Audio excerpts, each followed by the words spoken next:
आज का lecture land revenue act के सेक्शन 4 के बारे में है, जो कि डिफाइन करता है और मुख्तलिफ इसमें डेफिनेशंस आती हैं। हर हवाले से ये बहुत अहम है, स्टैचू को समझने के लिए अहम है, फिर कि हमने कौन सा वर्ड कहाँ इस्तेमाल करना है, यहाँ कौन सा वर्ड क्या मीनिंग्स दे रहा है।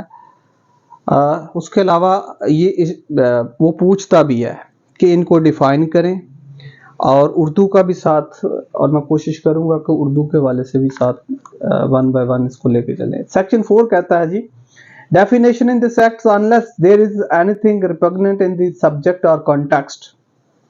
अब अगेन कहीं में वो बात करता है तो वो कहता है किसी भी एक्ट से, रूल से, लॉ से, रेगुलेशन से कोई चीज मुतसादम नहीं होनी चाहिए, कंट्राडिक्टरी नहीं होनी चाहिए, ठीक, कोई अख्तलाफ नहीं होना चाहिए, उस स्टैचू के मेन मकसद के मुताबिक ही होनी चाहिए, किसी की डेफिनेशंस इवन भी हैं। तो आगे वो कहता है जी एग्रीकल्चर ईयर।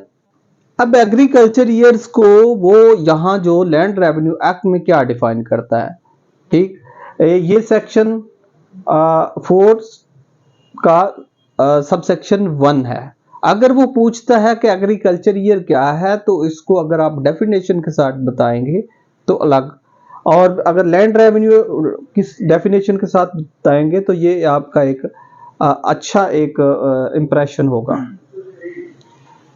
अच्छा जी, वो कहता है जी agriculture years mean the year commencing.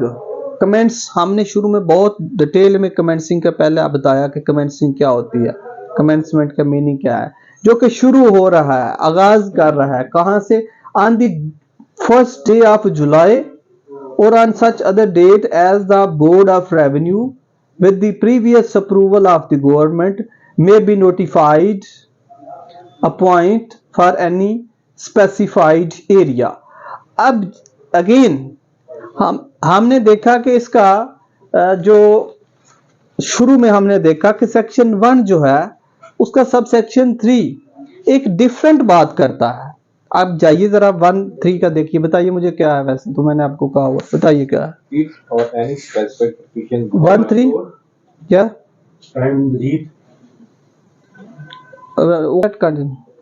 अच्छा जी, It or any specified provision thereof shall come into operation in such area or areas and on such date or dates as government may by notification appoint in this behalf।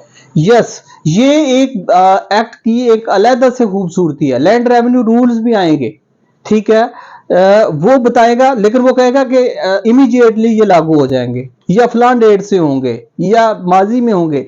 यहां जो बात करता है section 1 sub section 3 वो कहता है कि ये वेरी कर रहा है, टाइम टू टाइम कर रहा है और खास एरिया के लिए कर रहा है। तो यहां भी कहता है कि अगर तो कोई डेट फिक्स नहीं है, एग्रीकल्चर ईयर कब से कमेंस होता है, शुरू होता है, तो फिर डेफिनेटली जुलाई के 1 जुलाई, day of 1 July of each year, ठीक है जी, 1 जुलाई ईच ईयर जे आपका होगा जी। और हाँ, आगे चल के ये कहता है कि अगर किसी खास एरिया के लिए एग्रीकल्चर ईयर को वो उसकी डेट की कमेंसमेंट को आगे पीछे कर दे तो कर सकता है, कौन, बोर्ड ऑफ रेवेन्यू, और गवर्नमेंट के अप्रूवल के साथ, जैसे कि उसे ऑथराइज किया गया है। एग्रीकल्चर ईयर्स को under the Punjab land revenue act agriculture year for the purpose of land records comments. अब वो दूसरा वो कहता है लैंड रिकॉर्ड के लिए कमेंट्स कब होगा, land revenue act agriculture year for the purpose of land record commence on the 16 June and for land revenue accounts begin on 1 October under the present act. अब वो कहता है कि लैंड रिकॉर्ड के लिए अपग्रेडेशन है, ठीक, पीरियडिक रिकॉर्ड है या सो ऑन, बाकी भी इसमें चीजें होती हैं। तो वो कहता है 16 जून को होगा, 16 जून को, और for the land revenue accounts begin on 1 October, और 1 अक्टूबर से ये होगा। तो ये इसका मतलब है कोई सिमेट्री नहीं है, एग्रीकल्चर ईयर का कोई फिक्स डेट नहीं है, ये वेरी भी कर सकता है, और ये आगे पीछे भी इनकी डेट्स जो यहाँ बताई गई हैं। ये तो हो गया सर एग्रीकल्चर ईयर, ठीक, और हमने इससे डिटेल से बता दिया। आगे इसका सेक्शन 4 सबसेक्शन 2 कहता है, वो कहता है एरिया ऑफ लैंड रेवेन्यू। पहले तो हम जानेंगे कि रेवेन्यू क्या है, आमदनी, ठीक, उर्दू में से कहेंगे आमदनी, इंग्लिश में इनकम। अब कोई भी गवर्नमेंट की इनकम आमदनी रेवेन्यू में आएगी, जो कि इनकम जो है ड्राइव की जाती है किससे, टैक्सेशन से, एक्साइज ड्यूटी से, कस्टम से और अदर सोर्स, ठीक, मतलब सोर्स हैं जिसमें ऑयल और वगैरह वगैरह, that is called just revenue. मैं जस्ट रेवेन्यू की बात कर रहा हूं, अगर रेवेन्यू के मीनिंग्स को हम देखेंगे। लेकिन यहां वो कहता है एरिया ऑफ लैंड रेवेन्यू, ये बहुत अहम डेफिनेशन है। लॉ में कहीं भी रिकवरी किसी चीज की भी होनी है तो इसमें यही जजमेंट्स हैं, सुप्रीम कोर्ट्स की भी इंटरप्रिटेशन करते हुए ऑनरेबल सुप्रीम कोर्ट ने एपिक्स कोर्ट क्या है कि जहां भी रिकवरी होनी है as per land area of land revenue, तो लैंड रेवेन्यू के एरियाज क्या होते हैं कि अब यहां वो से डिफाइन करता है, means land revenue which remain unpaid for the date on which it becomes payable. अब जमीन का वो मालिया वो एक डेट मखसूस से जो कि अनपेड है तो वो एरियर में चला जाएगा, वो एरियर ऑफ लैंड रेवेन्यू में चला जाएगा। मकसूलात, जो मकसूलात, ठीक है जी, एरियर्स बकाया जात हैं, वो अनपेड हैं तो वो क्या कहेंगे, land revenue, arrear of land revenue. अब इस सेक्शन 4 का सबसेक्शन 3 है जी, असेसमेंट सर्कल। असेसमेंट सर्कल क्या है जी,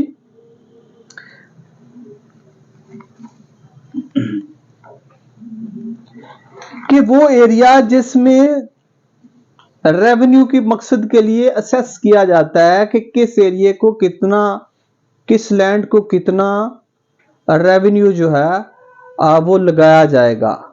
तो वो कहता है कि ये इसका कितना असेसमेंट सर्कल हो सकता है, ये एक गांव का हो सकता है, एक स्टेट का हो सकता है, इससे ज्यादा हो सकता है, कितना ज्यादा हो सकता है। और आगे स्टेट, एक लफ्ज यहां इस्तेमाल करता है स्टेट। स्टेट का मतलब जायदाद, मलकियत। वैसे तो स्टेट रियल स्टेट का भी जाती गैर मनकुला जायदाद की खरीदो फरोख्त, रियल स्टेट का बिजनेस के बारे में बात आती है, रियल स्टेट। तो रियल स्टेट में डेफिनेटली एक गैर मनकुला जायदाद की खरीदो फरोख्त, sale and purchase regarding movable, no immovable property, यार रिगार्डिंग इमूवेबल प्रॉपर्टी। अब वो कहता है जी असेसमेंट सर्कल का मीन है group of estates which in the opinion of the board of revenue to be recorded in an order in writing।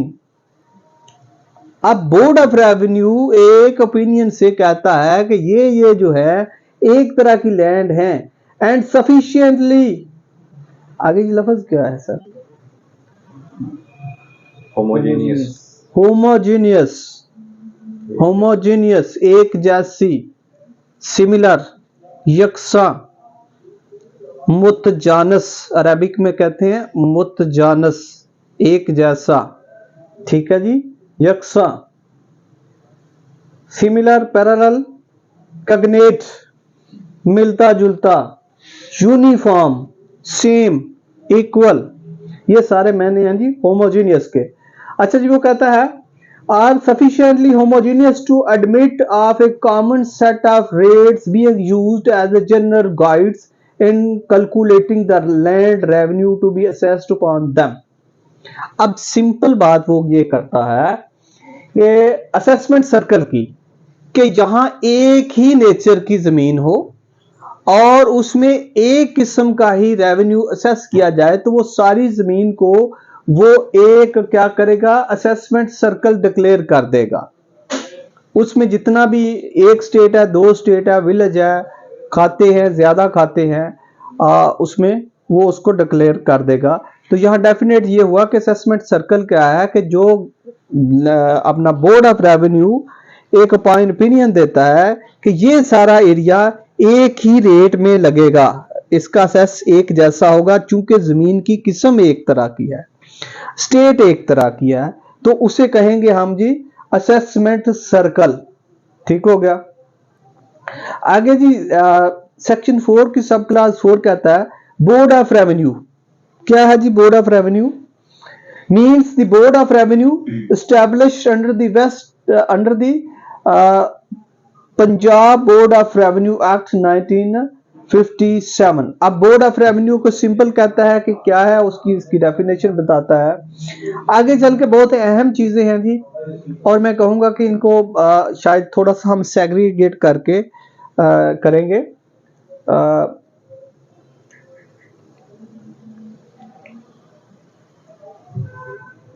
Ji land revenue act का section 4, land revenue act 1967 section 4 sub section 5 वो कहता है boundary mark. अब boundary mark क्या है? एक area में एक निशान लगा दिया जाता है। वैसे तो ये एक पत्थर सा होता है ट्रायंगल किस्म का, और उस पे लिखा होता है, तो उसे इरेक्ट कर दिया जाता है, वहां लगाया जाता है, उसे कहते हैं बाउंड्री मार्क। लेकिन यह जरूरी नहीं है कि सिर्फ हर पत्थर ही बाउंड्री मार्क हो। किसी आगे चल के बात करेगा कि कौन कौन सी चीजें जो हैं वो बाउंड्री मार्क में, कोई परमानेंट ऐसी चीज है, कोई ब्रिज है, कोई ऐसी फिक्सेशन है जिससे ये ज़ाहिर हो कि ये मूव नहीं होगी, तो उसे भी वो बाउंड्री मार्क डिक्लेयर कर सकता है। लेकिन कॉमनली जो भी जमीन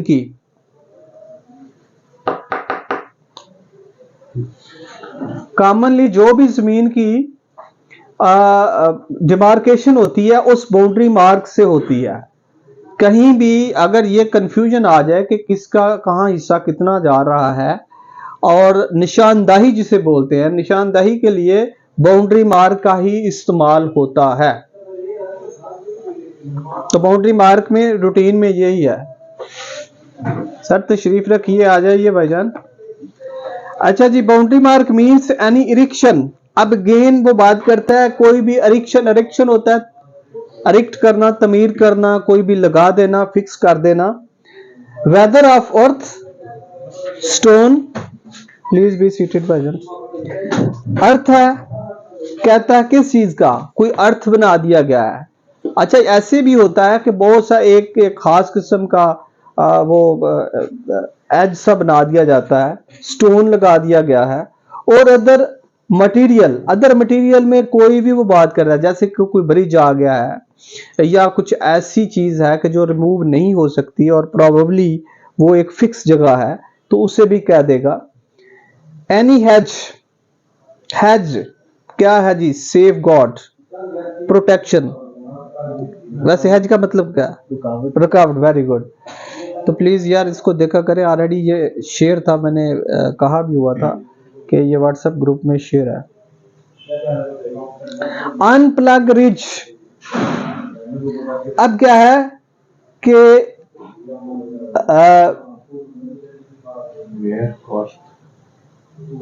रिज होता है जी नुमाया तौर पर किसी चीज का बल्क होना, उपरा होना, डिवाइड, तकसीम। ठीक है, जो ऑलरेडी क्या है, अनप्लग्ड है, मतलब उसको हिलाया नहीं जा सकता। ये प्लग मोटरसाइकिल का प्लग भी होता है, बंद करना। प्लग का मतलब होता है किसी को बंद करना, अनप्लग करना किसी को ओपन कर देना। ठीक हो गया। तो वो कहता है खोल देना, रिमूव कर देना, हटा देना। अनप्लग करना किसको? रिज को तकसीम कर देना किसी में, लेकिन वो बाइफरकेशन नहीं हो सकती। ऐसी जगह जो कि बैकबोन क्या है, किसी की डिवाइड है, तकसीम जो तकसीम जिसकी इम्पॉसिबल है और एमिनेंस है, नुमाया है। ठीक। अनप्लग रिज जो कि नुमायां भी है और वो कहीं रिमूव नहीं हो सकती। और strip of grounds or other object, अब वो कहता है जी strip of grounds, strip strip एक हिस्सा छोटा, कोई ऐसी ग्राउंड्स, कोई ऐसी पट्टी, कोई हिस्सा, कोई नुमाया तौर पर कैनाल जा रही है, ठीक, तो एक बाउंड्री वाल को साथ कर देगा। कोई सड़क जा रही है तो उससे डिवीजन क्रिएट कर देगा कि ये परमानेंट है और ये ऐसा रहेगा। कोई इस तरह का लाइक ब्रिज है तो उसको वो डिक्लेयर कर देगा कि ये क्या है, बाउंड्री मार्क है, बाउंड्री मार्क है।